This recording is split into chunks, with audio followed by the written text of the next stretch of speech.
It's time to take a ride on the Steelers Afternoon Drive with our co-hosts, Alan Saunders and Zachary Smith.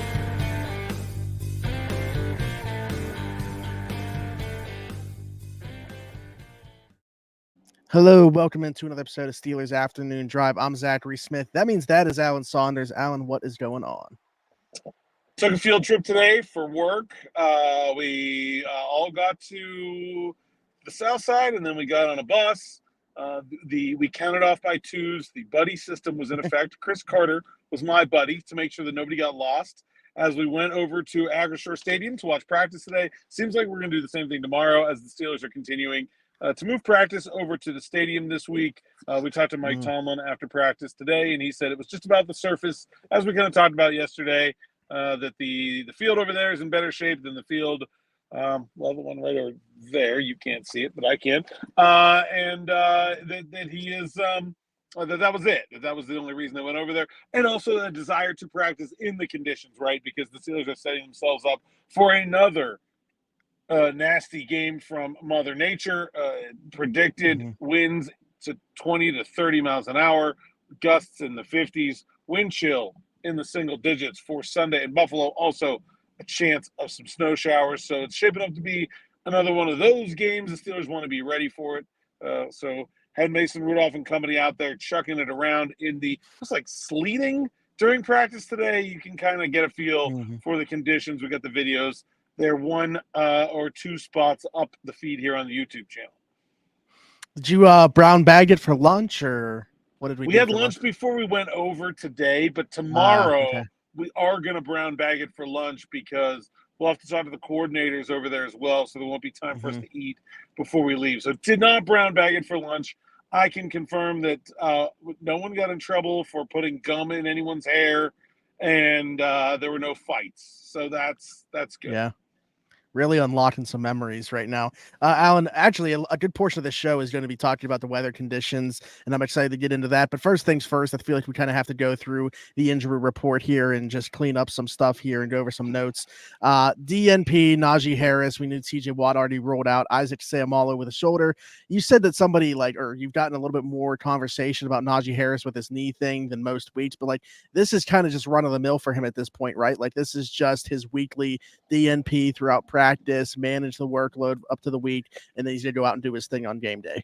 Yeah, he's been dealing with that knee for a couple of weeks, and he was there practice but not working, and I think that's pretty much going to be standard for him for the rest of the season. Same thing with guys like Patrick Peterson, Cam Heyward. They were listed as limited, but it's all kind of in the same bunch where those guys are going to play, and they're not really injured even if they're on the injury report. Right. Elandon Robers, Larry Ogunjobi, they can be kind of categorized that way as well. Sure. Elandon Robers is dealing with a real and legitimate injury. Yeah, sure. He's just insane and is going to play through it. That's all we got there. Yeah. Actually, do you think that there was... sidebar about Elandon Robers. There was a conversation in the locker room today with Elandon Robers about Elandon Robers. And if you remember way back to training camp, our sort of introduction to Elandon Robers was him lighting some people up in backs on backers at training camp. And there was somehow, I walked up to the conversation late, but somehow that was brought up in the locker room today. And Elandon very artfully said, that was E-Rob. E-Rob did that. You're talking to Elandon now. We don't bring him out at practice. Jeez. Wow. All right. So, you got a guy talking to third person like that. He's got his own alias. E-Rob is the guy who plays through a pec injury with a gigantic brace on his shoulder and still makes tackles with that arm against the Baltimore Ravens. That's E-Rob. He'll be out there. Trust me. That popped in my mind. I was wondering, was there some concern? Okay, so he gets back out there for a game, but was there some concern in terms of how he would respond? Okay, maybe he's able to try to give it a go, but then we're going to have to just shut it down.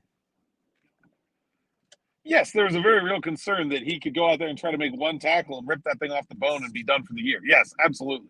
But he's crazy, so he just does things. Yeah, that's fair. The safeties, Minkah Fitzpatrick, a full participant here on Wednesday. Very good sign. We felt pretty good about his availability for this game coming up, but certainly good to see him get a full participation in. Yeah, Minkah, and then Demonte KZ doing a lot at practice today. It sure looks like those two guys are going to be close to normal, in terms of their workload. I wrote a long story at the site today, SteelersNow.com. Go check it out about that logjam at safety and how, what are the options the Steelers have and how they might shake out. And, with Patrick Peterson not practicing today, I don't really think we learned a ton about exactly, who's going to get a hat, who's going to play. Obviously, Trenton Thompson going on the IR simplifies things a little bit, but there's still a lot of moving parts there, and then I think we mentioned yesterday, right? One of the big reasons I thought to move Patrick Peterson to corner would be because I'd be worried about Gabe Davis. Well, Gabe Davis didn't practice today for the Buffalo Bills. He's dealing with a knee injury as well. So that might be off the table. I don't know. A bunch of moving parts there. Interesting. But I think we're probably another day or so from learning about what the actual breakdown of reps is going to look like at the safety spot. Yeah. Yeah, the Trenton Thompson one, obviously, we felt like, with it being a numbers game on the back end and Eric Rowe being healthy enough to play the last few weeks and play well, we weren't sure that Trenton Thompson would get a helmet in this one anyway. But yeah, it's unfortunate for him for his season to come to an end the way that it did. We spoke to Mason Rudolph today, and we were talking before we started recording, and something that you said specifically kind of took me like a great quote, but how did that conversation go? How is he looking forward to his first playoff game? Like, he's been around since 2018, but obviously hasn't gotten the opportunity to start in a playoff game. So from that standpoint, he's kind of coming into this the same as a rookie. Yeah, I mean, look, the Steelers offense doesn't have a lot of guys that have played in playoff games, right? I mean, you have Isaac Seumalo, who's been there and done that. And that's really kind of it. I mean, Pat Freiermuth and Najee Harris and Dan Moore were there in 2021 as rookies. The rest of these guys are kind of learning as they go. And, Mason Cole has been in the league for a while, hasn't had a lot of success, hasn't been on a lot of good teams. Allen Robinson has been in the league for a while, hasn't been on a lot of good teams. It was with in the playoffs with the Bears once, I believe. The Mitch Trubisky Pro Bowl year. But so, there aren't a lot of guys on this offense that have this like wealth of playoff experience to lean on. And, Mason doesn't have any. Obviously, he was on the bench for that 2021 game, but didn't play in it.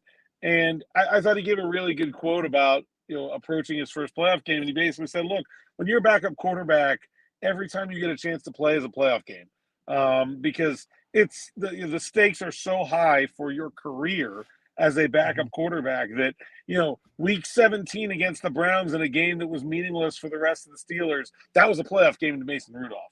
A rainstorm game against the Detroit Lions was a playoff game for Mason Rudolph. And so I thought that was very interesting perspective that I hadn't really considered. And that, it's not like he was holding anything back in those. He's not going to prepare any differently or any harder for this one than he did for those ones. He did say he remembers from that Kansas City game the crowd being to another level, and he expects that to be the case again. Obviously, Buffalo, well known for a large, passionate fan base. Going to be tough playing conditions in addition to the weather that we have touched on. But I just thought that was an interesting perspective from Mason.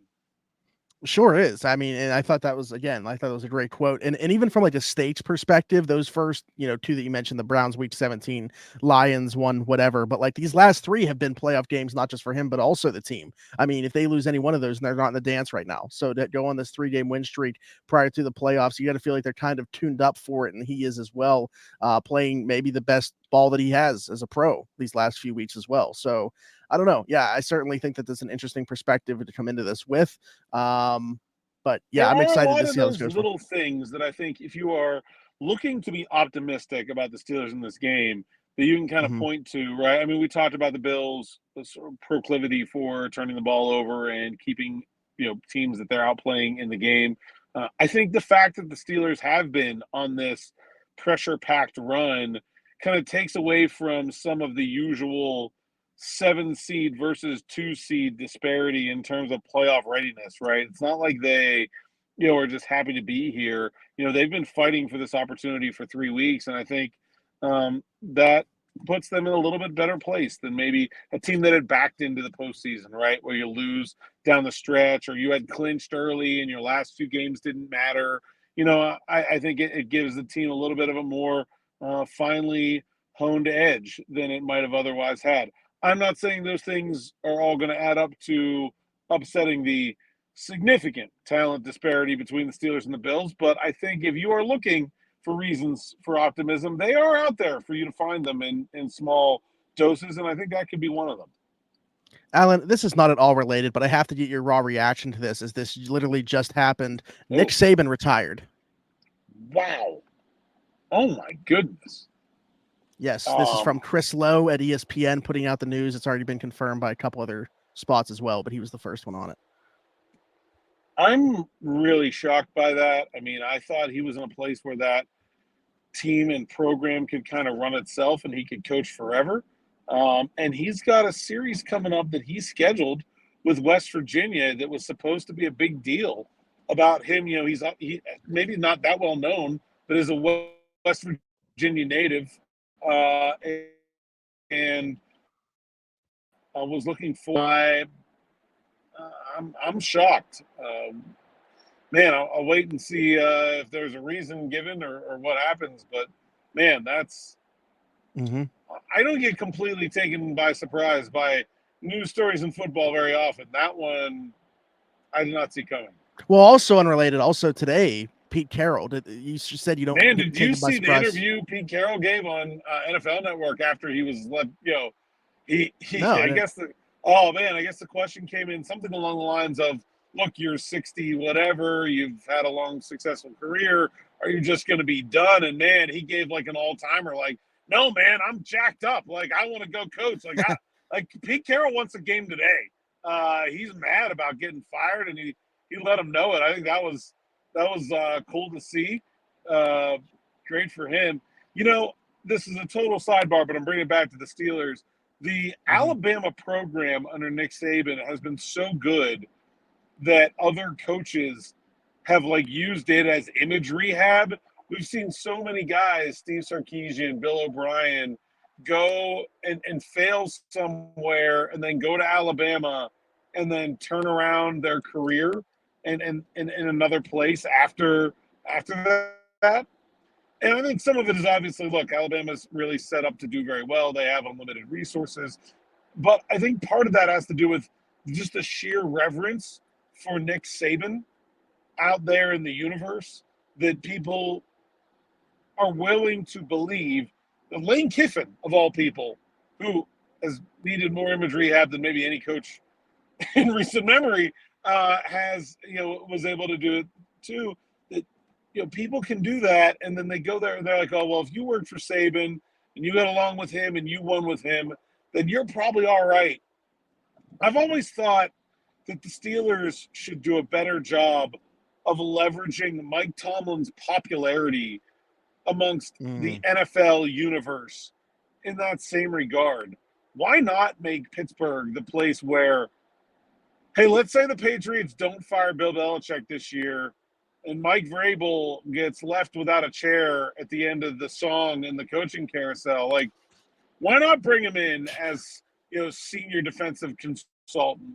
Why not hire, Deuce Staley, right, out as assistant head coach in Carolina if he doesn't get another opportunity? You know, Luke Getsy, Pittsburgh native, just fired today as offensive coordinator of the Chicago Bears. If those guys don't get the opportunities they're working for, everybody loves Mike Tomlin in the NFL. Everybody respects Mike Tomlin in the NFL. The Steelers have a ton of resources. Why not make Pittsburgh that sort of NFL version of what Alabama has been under Nick Saban at the college level? And we've talked so much about what we felt like was the deficiencies of this coaching staff in terms of experience, in terms of just quantity of personnel. It really seems like there's a potential for some synergy there that's been really underdeveloped by the Steelers. Yeah. Hey, I'm all for it. And I was curious as to how you were going to turn it back to the Steelers, but that was fantastic there. So, well done. And I think now we can get into the overwhelming topic of what we wanted to talk about today, which the big conversation, we've touched on it lightly, but didn't really dig into it, put our heels into it, is the weather that we're going to see for this game and maybe who it favors in this contest as well, because the conditions are going to be treacherous I think that's a good word for it on Sunday in Buffalo. And Alan, I think there's a conversation to be had there about, does it maybe favor the Steelers a little bit more than we initially thought, if that's going to be the case, with the Steelers' ability to run the football, with the Bills' inability to stop teams from running the football. And then when you look at the Bills' strength, obviously they can run the football too, but really they want to, attack you with their passing game and Josh Allen. Yeah, I think I think the first instinct is to say that poor conditions favor the less skilled team most of the time, right? And I don't think there's any question that the Steelers are the less skilled team in this one. So in general, like, that's the first reaction. Specifically as regards to this matchup, though, I'm not so sure. I think that if you look at that Bills game against the Cowboys, like, they can run the ball. James Cook ran all over a very good Dallas defense. Josh Allen can run the ball. If this becomes like a total, like, what was that playoff game? Was it a playoff game or was it just a Week 18 game when Mac Jones completed like 2 passes or something like that a couple of years ago? Where it was just so that was in the regular season that nobody could throw at all. Mm-hmm. If it becomes that game and it just becomes like option football at that time, would you rather have Najee Harris and Jaylen Warren, or would you rather have Cook and Josh Allen? I think the quarterback run at that point becomes a pretty significant factor of what you might try to do in a game where you just physically cannot throw the ball. So your thinking is the reason, going back to because Buffalo lost that game to New England when that was the case. Your thinking there is that Buffalo didn't act like they didn't do what they should have done with Josh Allen in that one, because they still should have been favored to win. So they didn't have an offense that was built to run the football. Then this emergence of James Cook and the running game in Buffalo has really been about, since they fired Ken Dorsey in the middle of this season. That's really when they went to featuring Cook more frequently. I think this version of the Bills right now is in much better position to deal with a bad weather game than they have been. I do think the Steelers are better on both sides of the ball in the trenches in the run game. And I think that will be a very important part of this. When you're running and they know you're running, you've really got to execute in terms of your offensive and defensive lines. And I think the Steelers are better up front stopping the run, and I think the Steelers are better up front run blocking. So, I think you have some conflicting indicators here. I do think in general, if somebody is likely to throw 50 times for 500 yards and 5 touchdowns in this game, it's certainly Buffalo and not Pittsburgh. And taking that off the table is an advantage of the Steelers. I also think the Steelers have a little bit of an advantage of just having played one of these games. I think it gives them a little bit more touch and feel for the situation. Obviously, 26 degrees and windy is different than a monsoon, but you approach the conditions in fairly similar ways in terms of just what you're able to do, what you weren't able to do, and how you have to adjust.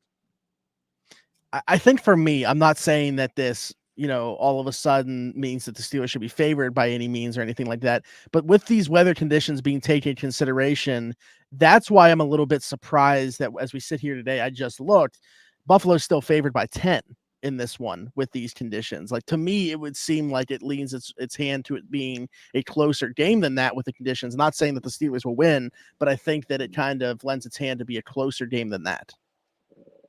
It certainly opens it on the table, right? I mean, I think if you're breaking down this game and looking for how the Steelers have to win, they have to run the ball. The first thing they have to do to be able to run the ball is keep the Bills in range, right? You have to eliminate the kind of game that we saw last year when the Steelers played in Buffalo, where the running game was out the window for the Steelers in the first 5 minutes. That can't happen. And in this, in the winter apocalypse version of this forecast. And by the way, I've learned over the years, especially when it comes to lake effect snow, don't believe a forecast more than 24 hours out for this part of the world. So like still a little bit early to be sure about what we're getting. You can be pretty sure it's going to be cold, but the wind and the potential for snow, I would call much more up in the air. But I think that there's certainly it goes both ways here. Yeah. So okay, that is a good point about the weather, but like assuming that these are the conditions, if they have this at a 10-point spread, what would it be if it was just like clear skies, absolutely weather not playing an impact here? What would they have this at, do you think? I don't believe that they have adjusted this line for the weather significantly. Okay. Maybe they will. I think in general, if you see a line movement, and this would be the better thing, is you will see the total come down before you see the spread tighten. Like I think Yeah. the the picture in the mind's eye of, and that's not how they set this line, but is well, this is going to be a 30-20 game. Well, okay, maybe now they're saying it's going to be a 20-10 game or a 10-0 game, but still 10 points to Buffalo. I think that's probably Yeah. where, if you're looking at the betting line for impacts, you're going to see it there before you're going to see it in the total. And look, if you're setting a line for Buffalo in January, you're figuring the weather's going to be bad from the beginning, at least a little Sure. bit. Yeah. Which right now the total for this game 36.5. Again, Buffalo 10-point favorites. But yeah, I think that was a good point too. Like the Steelers having played in a game like this, actually thinking about it, obviously two very different teams at this point in time, but it's hard not back to think back to, and I'm not gonna say I'm not saying it's to be a snow blizzard or anything like that, but that Le'Veon Bell game in Buffalo years back, what was that, like 2016 or something like that, where he just ran crazy in Buffalo. But yeah, like, is it going to be the blueprint's there for what the Steelers want to do, obviously, with Najee Harris?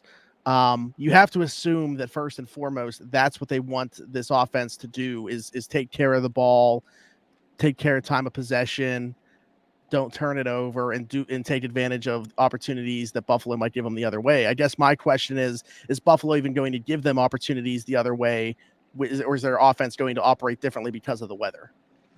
Well, that's another thing. Is like if you are counting on the Steelers winning this game because the Bills are gonna turn the ball over a ton and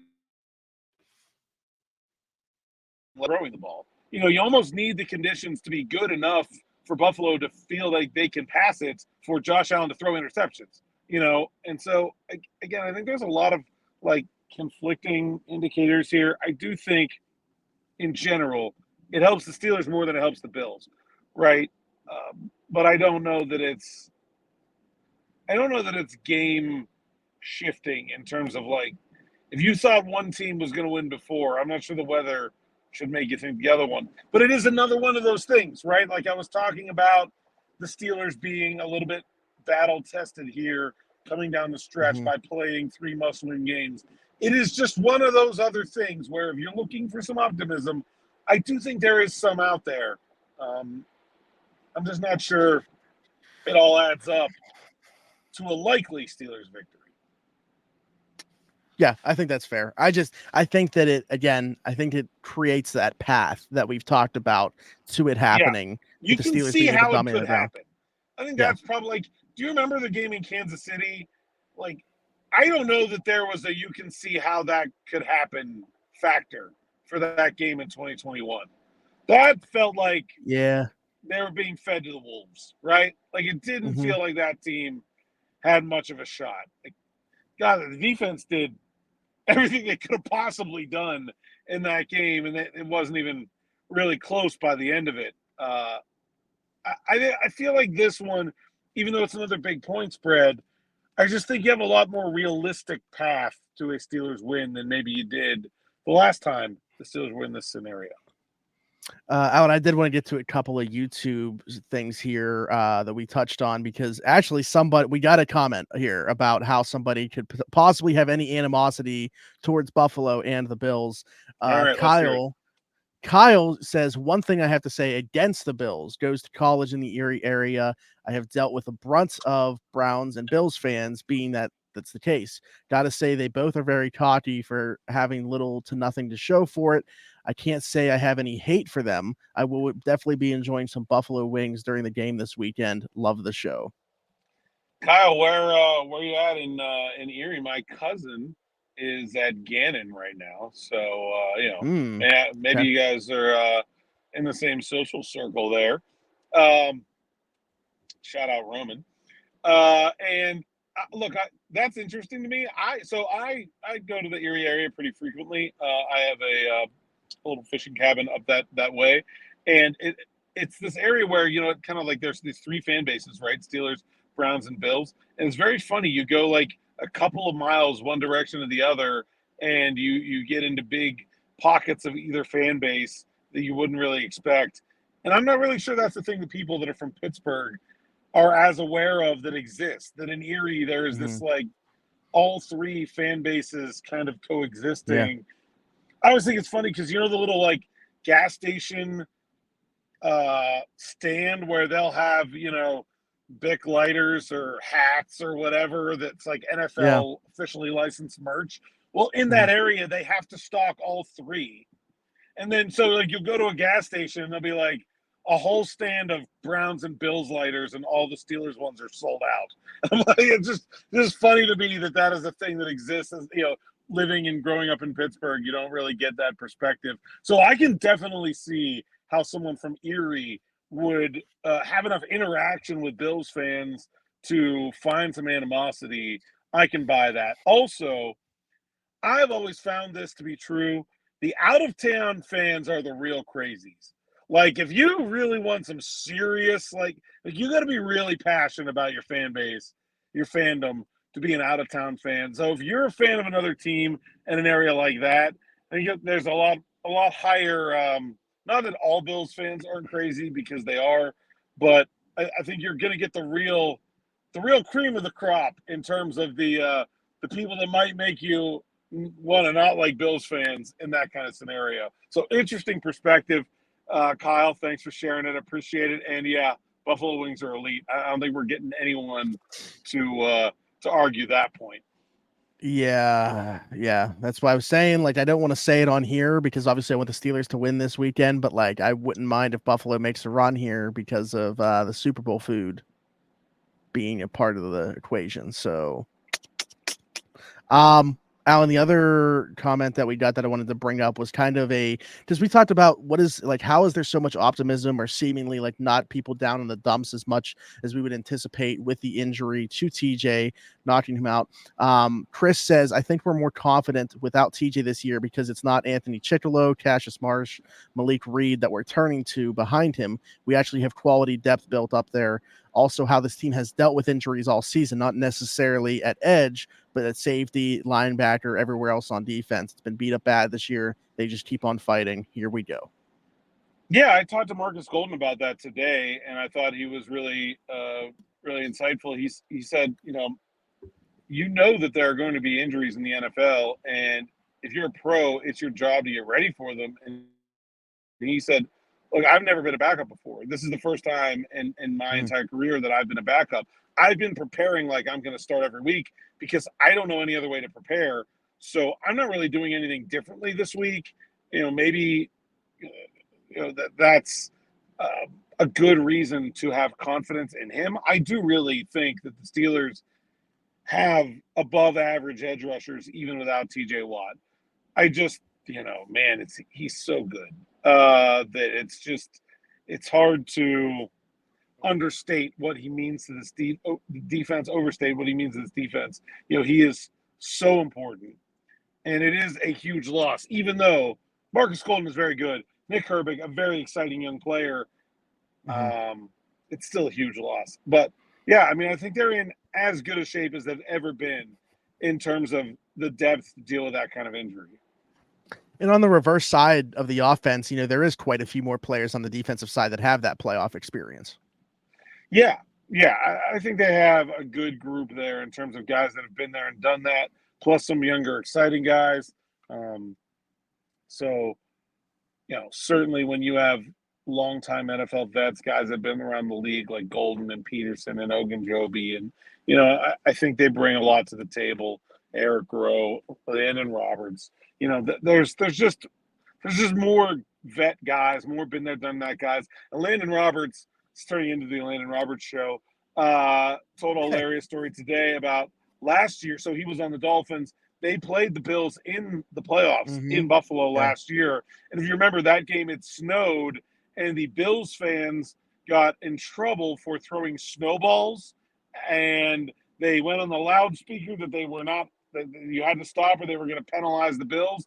And they just took it up to 100 after that. And he said, we were getting pelted all game by snowballs. I believe that the Bills actually ended up at some point getting penalized in that game for their fans. What a crazy callback, and what an awesome environment. I'm really looking forward to this game just from an environment standpoint. I'm really looking forward to being in that stadium and seeing – I mean, I've seen it loud and I've seen it full, but I've never seen it in the playoffs, and I'm pretty sure it's going to be something special. The fans throwing the snowballs were from Erie, actually. So. Oh, yeah, there you go. Bringing it full circle. There we Kyle's go. buddy. Yeah, it's one of Kyle's boys. It might have been Kyle. I don't know. Maybe he was going rogue there to try to screw with the Bills and have them take 15-yard penalties. Sort of like those Steelers fans that went to the Titans-Jaguars game to root on the Titans. That's one of my favorite stories this week, by the way. I love Steelers fans. I love their absurd dedication. And that, to me, is like what Steelers fans are all about to a T. It's like, oh, there's a bunch of us that live in Tennessee anyway. Oh, this game we need our team to win is going to be happening here. Great. We're going to go and cheer for the Titans like they're the Steelers. Just 10 out of 10, no notes, and a perfect encapsulation of the Steelers fan base. And it's power for good, because I think that's what it's all about. Also, the Jags disrespecting the terrible towel and then getting their comeuppance in the same play. Man, it was a really good Sunday to be a Steelers fan, huh? Yeah, absolutely. After and they didn't have to. We played on Saturday, so those fans were like, "Oh, our job's done the day before. Let's get tickets to this game on Sunday. Let's work some overtime. Let's put another shift in." Exactly. And they would have done it again if they had to. I'm sure if they need those same fans, if Jacksonville would have won, would have jumped on a flight real quick to get to Miami. I don't know about that, but somebody would have showed up in Miami, like 100%. Yeah, absolutely. All right, Alan, tell the people they can find you. At @Saunders_PGH on Twitter. PGH Steelers Now. The site's SteelersNow.com. Like and subscribe to the YouTube channel. You can also find me on a bus headed to Axford Stadium tomorrow around lunchtime. So we'll do this again. Apologize for the a little bit later recording. I know I'm darker, and this will get out to you a little bit later. I actually wanted some feedback on this. Do you guys have is the time that we generally put it out? When do you listen? Do you all listen right as soon as it comes out at about 5 or 6 in the evening? Do you listen late at night, in the morning? Let us know. I'm curious about that. Steelers evening drive today. Yes, definitely evening. Like, subscribe, hit that notification bell, hit us in the comments with what Alan said. Give us some feedback on when you were watching or listening to the show. We would love to know, or of course, about any of the topics that we discussed throughout the show, or some questions for us to answer in the following shows. Leave us a 5-star review if you are listening somewhere else, Apple, Spotify, wherever you get your podcasts from. I'm Zachary Smith, PGH, for Alan Saunders and myself. Thanks for jumping in and taking another ride on the Steelers Afternoon Drive.